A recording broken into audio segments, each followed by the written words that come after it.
A tragic, deadly stabbing leaves a quiet Nashville neighborhood in shock tonight. And tonight, the manhunt for the accused killer has ended thousands of miles away in Texas.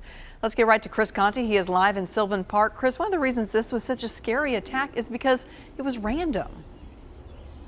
Yeah, Carrie, it is the randomness that has really rattled this Sylvan Park neighborhood. All the Zinkels were doing was sitting on the back porch of their home here on Cherokee Drive on Friday afternoon when that man came up to them asking for directions. Eventually, Leanne Zinkel ended up running down the driveway here after she had been stabbed. She ended up in the middle of the road, covered in blood, where neighbors started performing CPR.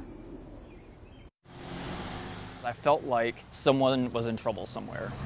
With little explanation and little understanding, Initially, I thought someone was being raped. Jamie Rosenberger was still replaying Friday afternoon in his mind. I heard this blood-curdling scream that was just very distinctive, very long. That scream, it turned out, came from Jamie's neighbor, Leanne Zirkle.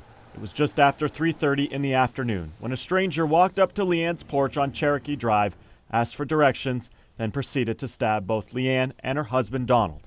Donald would later die at the hospital. She ran out through the front, locked the door, and collapsed in the street. Eventually, police determined the man with the knife was Peter Alexander Boning. The Connecticut resident ditched the car he was driving in, then stole the Zirkles' Toyota Camry. Neighborhood as a whole, we kind of, no one really, it was a wake-up call, but no one really felt like we were in any danger just because we knew that with the police presence and everything that he was probably gone out of, took their car and left the city. It turns out neighbors' suspicions were correct. This morning, after stabbing a deputy in Gaines County, Texas, Boning was shot and killed by authorities. There's a lot of unanswered questions that just don't make sense. It is the complete random nature of the entire ordeal, though, Jamie Rosenberger still can't understand.